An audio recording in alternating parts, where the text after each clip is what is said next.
গত ৯ই August mob সৃষ্টি করে দুটি হত্যাকাণ্ড ঘটে গেল।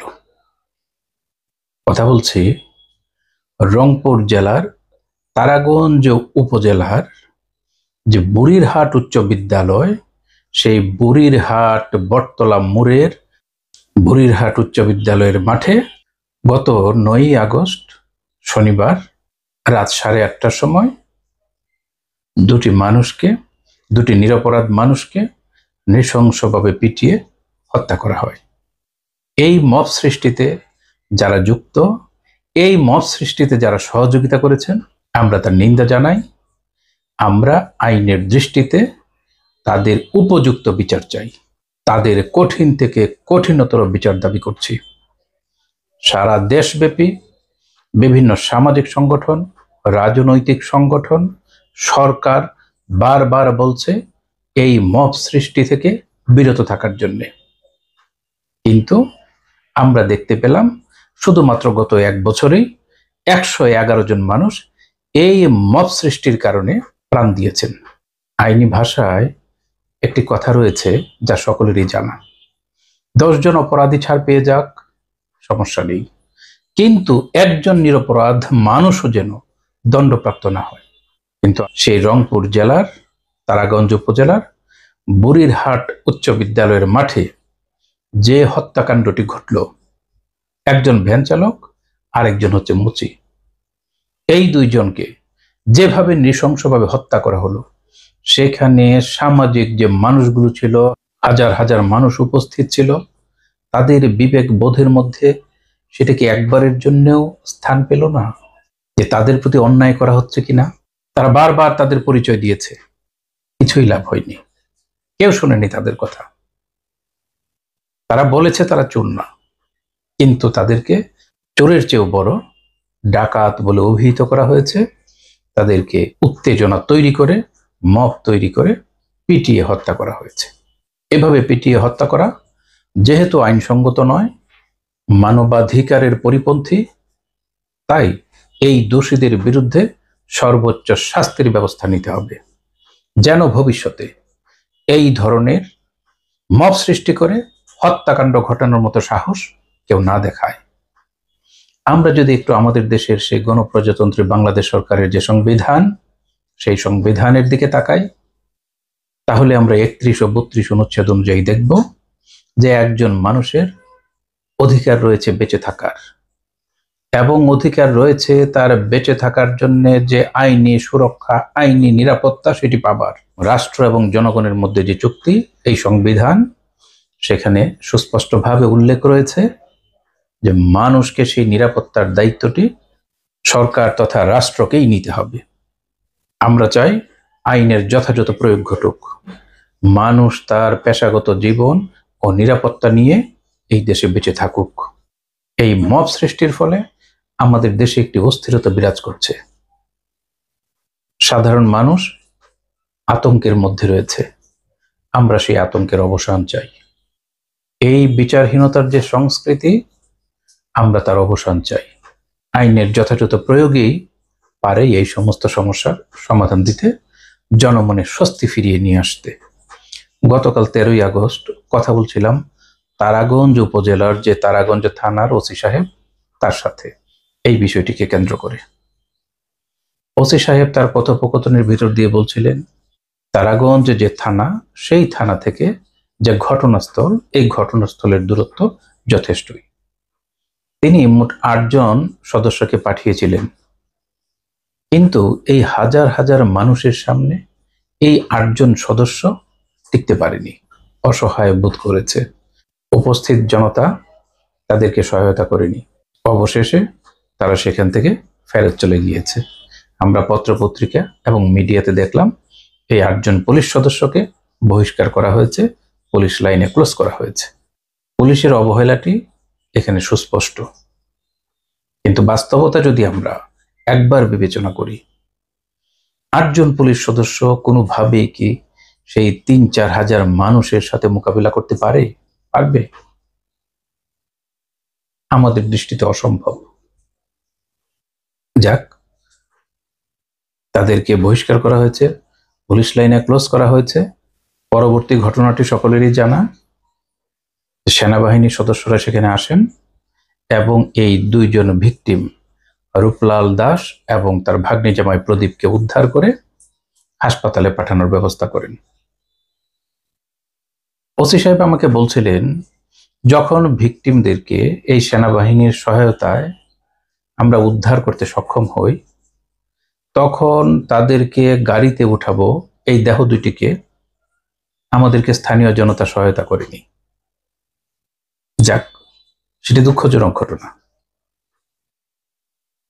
এই দুটি মানুষ মৃত্যুর পূর্বে বহুবার অনুরোধ করেছিল, তাদেরকে পেটানোর আগে বহুবার তারা অনুরোধ করেছিল, তাদের পরিচয় দিয়েছিল। একজন বাজারে মুচির কাজ করেন, আরেকজন ভ্যান গাড়ি চালক। তাদের সেই অনুরোধ কেউ রাখেনি। আমি ওসি সাহেবকে জিজ্ঞেস করেছিলাম, 5 থেকে 700 জন মানুষের নামে আপনারা মামলা দিয়েছেন, সেখানে কিভাবে নিরূপণ করবেন? তিনি জবাবে বললেন, আমরা বিভিন্ন ফুটেজ দেখে, ভিডিও ফুটেজ দেখে তাদেরকে শনাক্ত করার চেষ্টা করছি। 4 জনকে আমরা অ্যারেস্ট করেছি, তাদেরকে আদালতে সোপর্দ করেছি, বাকিদেরকে আমরা এইভাবে শনাক্ত করব এবং তাদের বিরুদ্ধে ব্যবস্থা গ্রহণ করব। আমরাও চাই তাদের বিরুদ্ধে ব্যবস্থা গ্রহণ করা হোক। যারা এই মব সৃষ্টির সাথে যুক্ত থাকবে তাদের বিরুদ্ধে সুস্পষ্টভাবে ব্যবস্থা নিতে হবে।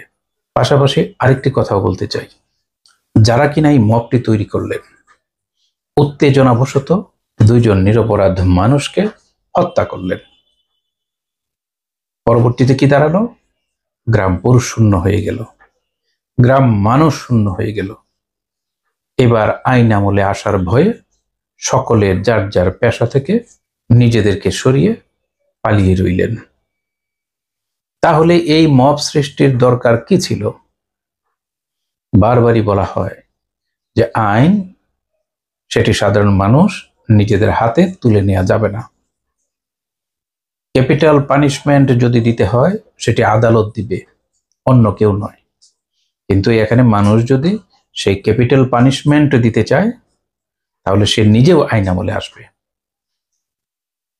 আমরা মনে করি, আমরা চাই এখান থেকে বাংলাদেশের পরবর্তীতে প্রতিটি মানুষ শিক্ষা পাক যে মব যদি তৈরি করা যায় এবং সেই মব তৈরি করার পর যত বড় অপরাধী সেখানে আমরা সংগঠিত করি না কেন, আমরা কেউ ছাড় পাবো না।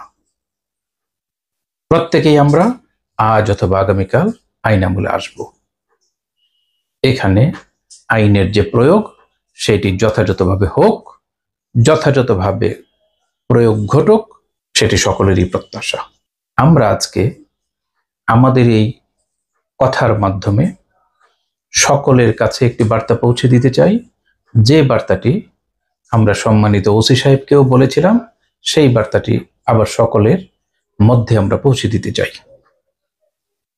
সেটি হচ্ছে, আমরা বিভিন্ন অর্গানাইজেশনকে, সরকারি বেসরকারি অর্গানাইজেশনকে আমরা বারবার অনুরোধ জানিয়েছি, আপনাদের যে সমস্ত গণ প্রশিক্ষণগুলো হয় সেই প্রশিক্ষণগুলোর মধ্যে এই সম্মানিত ওসি সাহেব বা পুলিশদেরকে আমন্ত্রণ জানান এবং তারা যে তাদের বক্তব্যের ভিতর দিয়ে যেন মব সৃষ্টি করা না হয়, আইন যেন নিজেদের হাতে তুলে না নেওয়া হয়। যদি কেউ আইনের ব্যত্যয় ঘটান বা কোনো কারণে যদি ব্যত্যয় ঘটে থাকে, তারা যেন সেই আইন শৃঙ্খলা রক্ষাকারী বাহিনী তাদের কাছেই যায়, তাদের কাছেই যেন অভিযোগটি করে এবং তারা যেন সেই ব্যবস্থাটি গ্রহণ করে। আরেকটি হচ্ছে তাদের গোয়েন্দা তৎপরতা, সেই গোয়েন্দা তৎপরতা এবং নিজস্ব তৎপরতা পুলিশের, সেটিকে বাড়াতে হবে।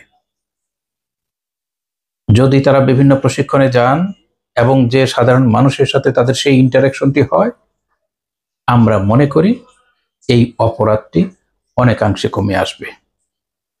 আমরা যারা সমাজকর্মী, যারা মানবাধিকার কর্মী, তারা প্রতিনিয়তই বিভিন্ন ইন্টারাকশনের ভিতর দিয়ে গণমানুষের সাথে, সাধারণের সাথে আমরা সেটি বলার চেষ্টা করি।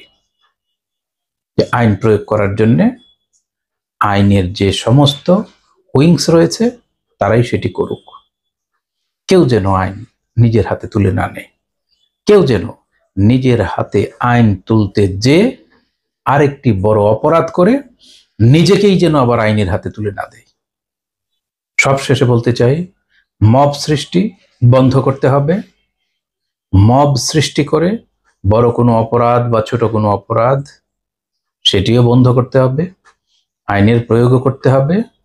পাশাপাশি রংপুরের তারাগঞ্জে যে দুটি নিরপরাধ মানুষ মব সৃষ্টির কারণে জীবন দিলেন, তাদের পরিবার যেন ন্যায় বিচার পায়, এটি যেরকম আমাদের চাওয়া, আরেকটি প্রত্যাশা হচ্ছে এই পরিবারগুলো যেন ক্ষতিপূরণ পায়। এই পরিবারের প্রধানরা যখন নাকি না থাকে, এই নিম্নবিত্ত পরিবারের মধ্যে যখন যে মানুষটি আয় রুজির সাথে যুক্ত সেই মানুষটি যদি অনুপস্থিত থাকে, তাহলে সেই পরিবারটির কি দুরবস্থা হয় তা আমাদের কারোরই অজানা নয়। তাই আমরা চাই রাষ্ট্র, সমাজ সকলেই এই পরিবার দুটির পাশে দাঁড়াবে। তাদেরকে যথোপযুক্ত ক্ষতিপূরণের ব্যবস্থা সরকার, রাষ্ট্র তাদেরকে করতে হবে। আমার কথা শুনবার জন্য সকলের প্রতি কৃতজ্ঞতা ও ধন্যবাদ রইল।